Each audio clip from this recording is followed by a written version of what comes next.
Welcome to the movement, the maximum output movement. So I'm Austin, the prototype Uku, and welcome to my page. So I appreciate everyone stopping by. And today, what the intent of this particular video is, I just want to take the time to really thoroughly break down the whole nutritional and supplement process. So just to kind of demystify it. Break it down in simplest terms so that you can have a repeatable system hopefully in place, or at least understand the concepts so that you can, start to formulate your own program to be able to tackle nutrition. So this video finds me pretty much directly in my post-workout window. I just got in, took a shower, and I am starting off the nutritional process. One thing I like to do post-workout is make sure that I have, finishing up the workout. So basically, after I do my resistance training, I like to have at least 20 minutes of cardio training. So in a situation like this, what I would do is get in, set everything up, put the protein in the air fryer and get that cooking, and then go for my 20-minute walk, come back, flip it, hit it again, make sure nothing's pink, and then combine it with my mostly salad. So for the most part, I'm eating protein salads majority of the time. I'm going to get to that momentarily.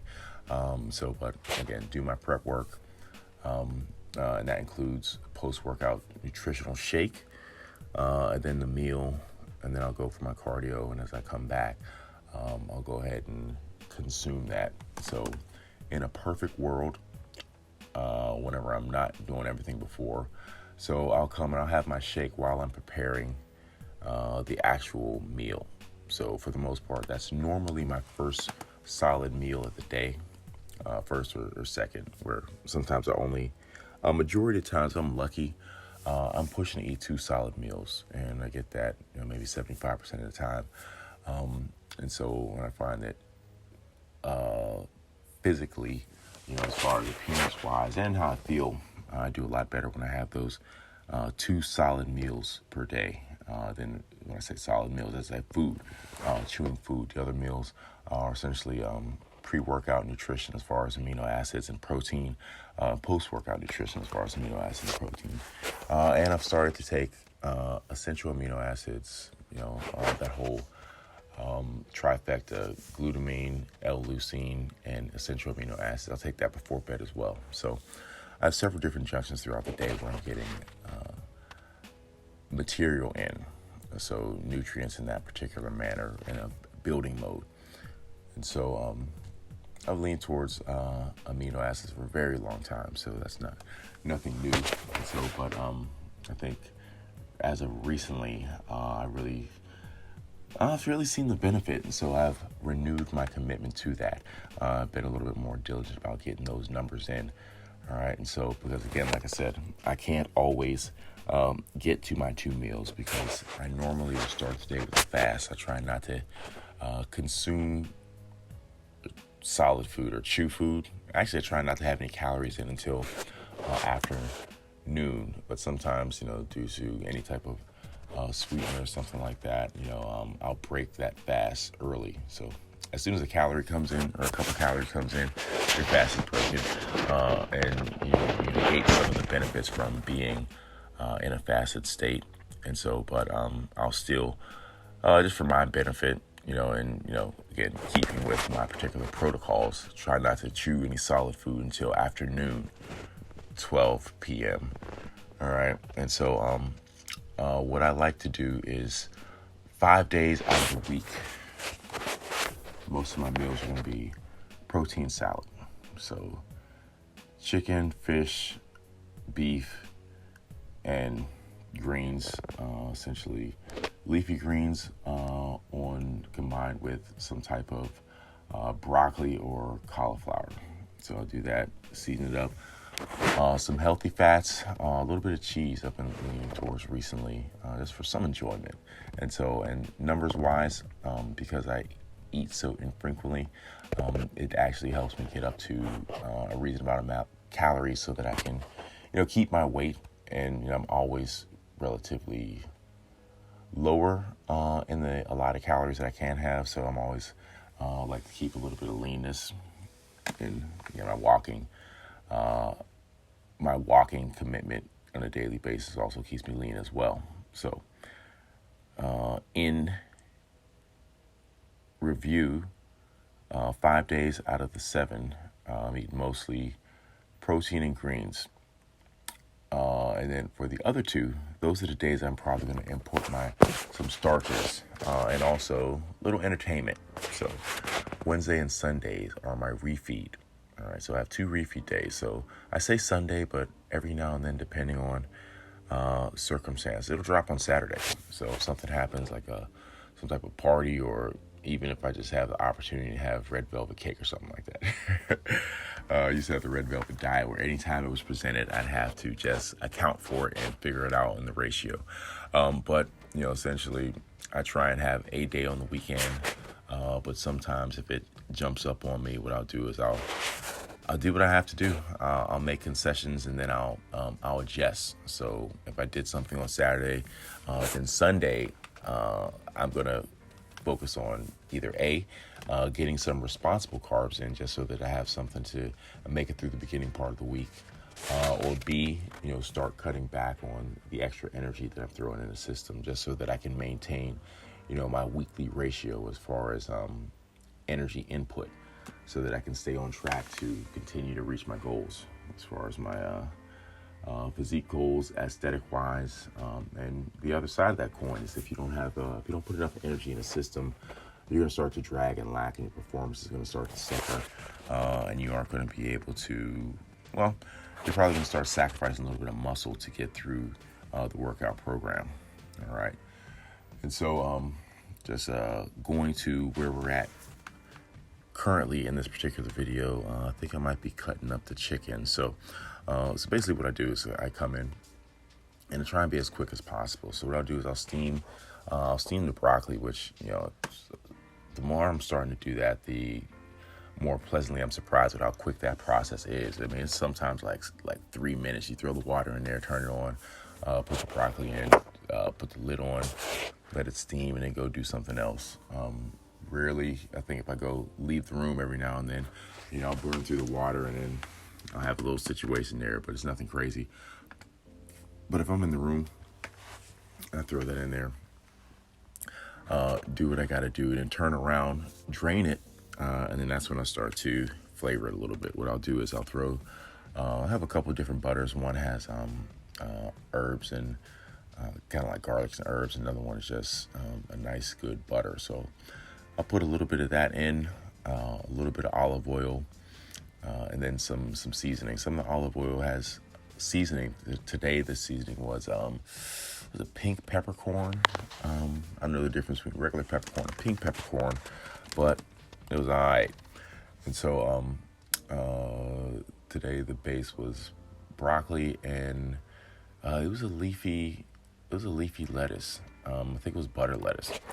And so threw a little bit of olive oil on that, seasoned it up. I think I may have had some couple splashes of vinegar in there, and ultimately put a little bit of agave on there, and like a splash of what is that, Thai sauce, the sweet chili sauce, splash of that on there. The chicken seasoned with that was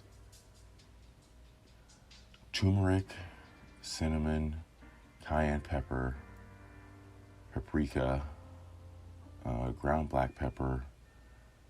I normally would throw some Mrs. Dash or something in there, salt-free seasoning. I don't know if I did that today or not. No, I didn't.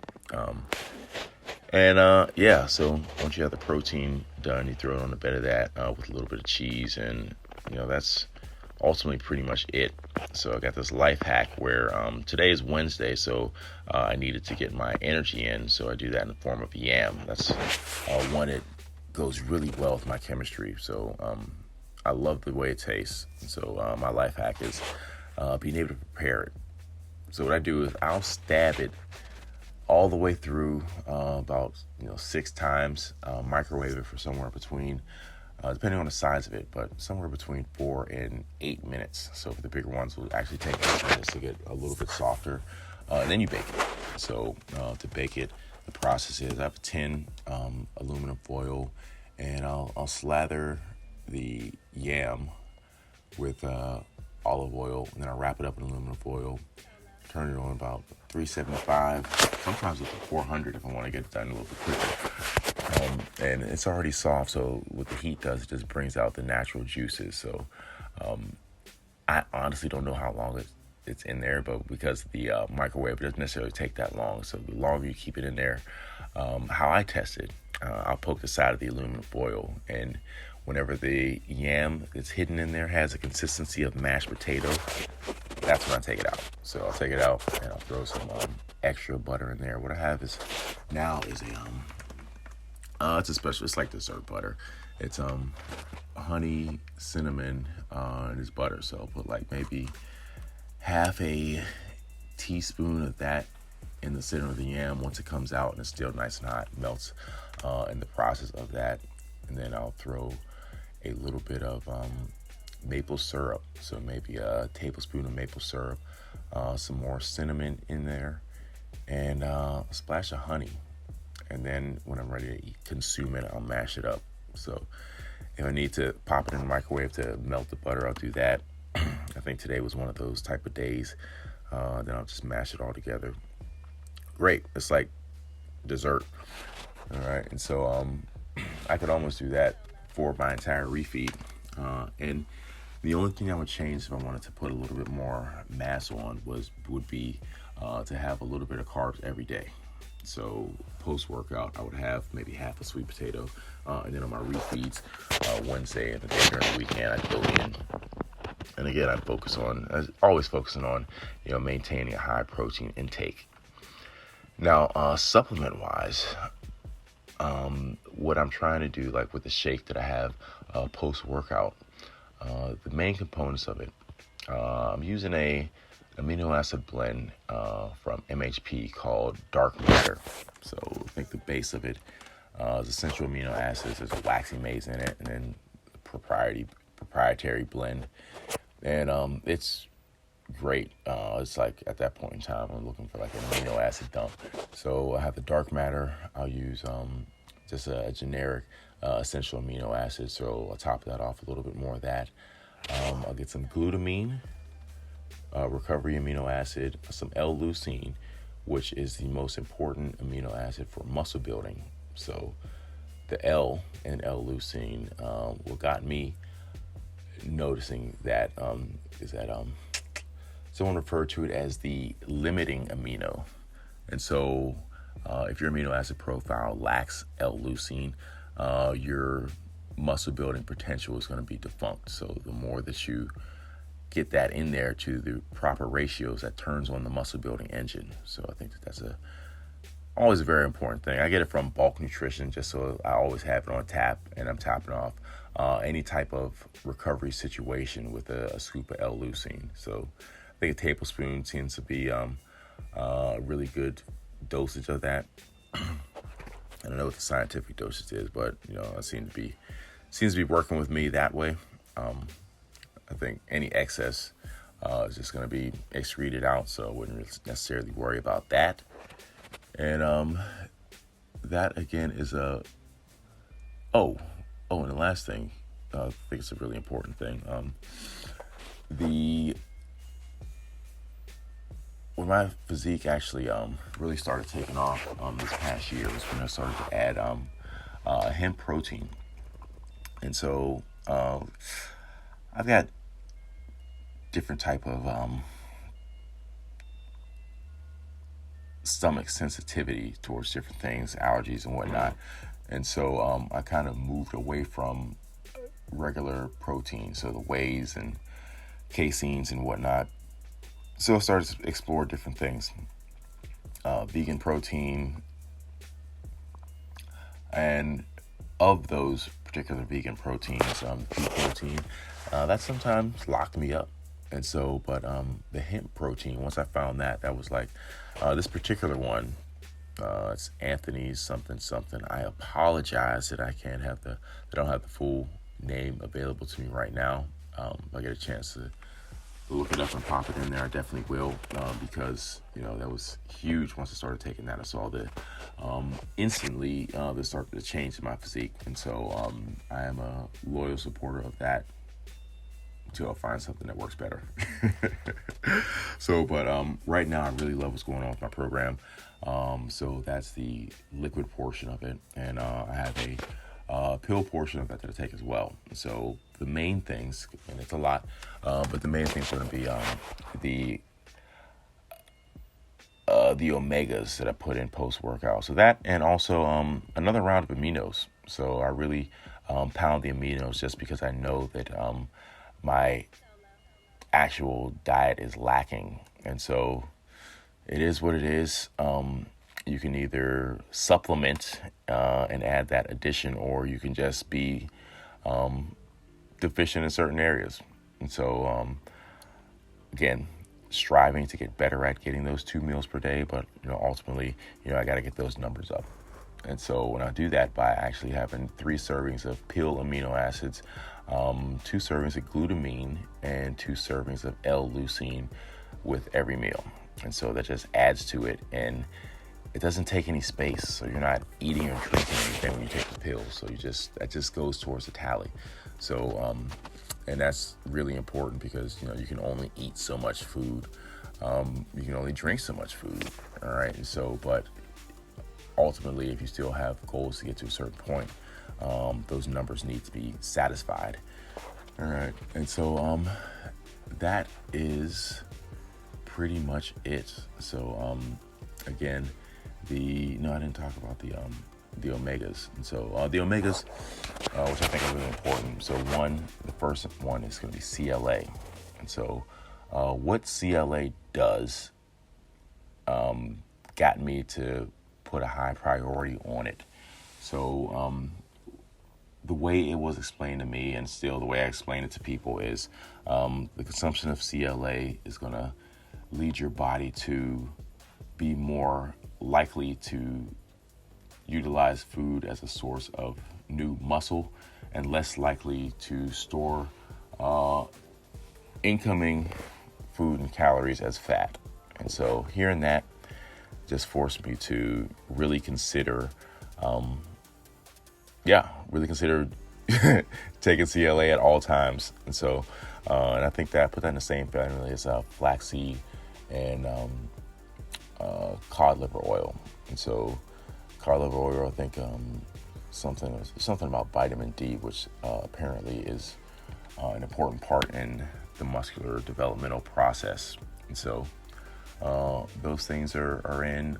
Recently started to lean on resveratrol. So it's I believe it's in the grapeseed family. And so, but also those longevity type things. Playing around with glutathione. I need to do a little bit more research on that, but it's something that I've been circling around for years. And those are pretty much the and a digestive enzyme. So you throw a digestive enzyme in there, it's going to be more likely to help you break down the food so that your body can properly absorb it. And I'm doing those combinations most times when I'm eating solid foods. And so in review, we're just going to go over everything real quick. Post-workout, you want to do your 20 minutes of cardio. And then after that, depending on what day of week it is, you're going to be on a 5-2 split, where 5 days out of the week, a majority of your meals are going to be protein and greens and healthy fats. And for 2 of those days, you're going to consider those refeed days, where one of them, I'd recommend you find a little bit of entertainment in there just to kind of give you something to look forward to. You don't got to go ham on it, but just something to add some enjoyment into what you're already doing. All right. And so, and then one day really focus on getting that energy in, so you have that lasting energy for the beginning part of the week before your next refueling or refeed day.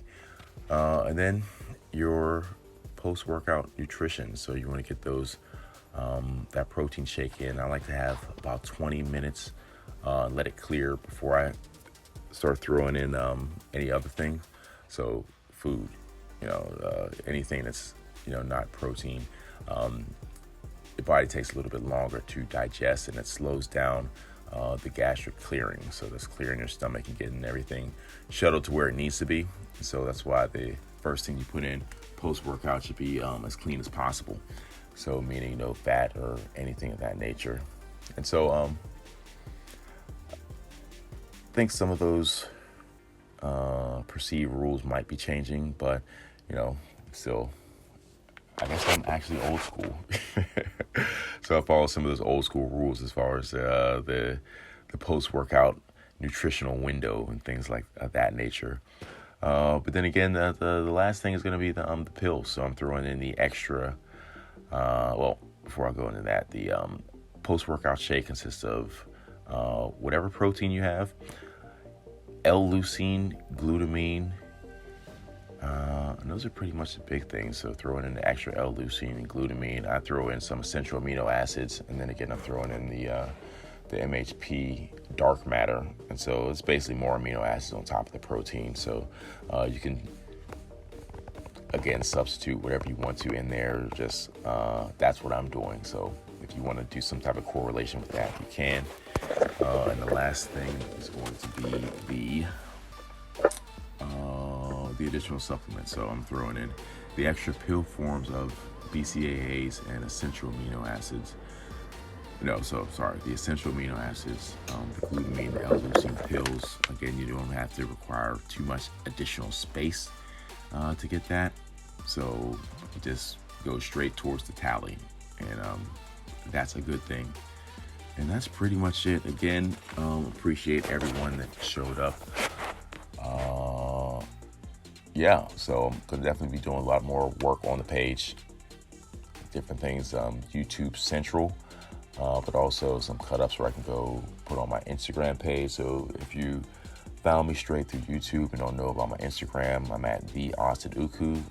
Please like, follow, and share as much as possible.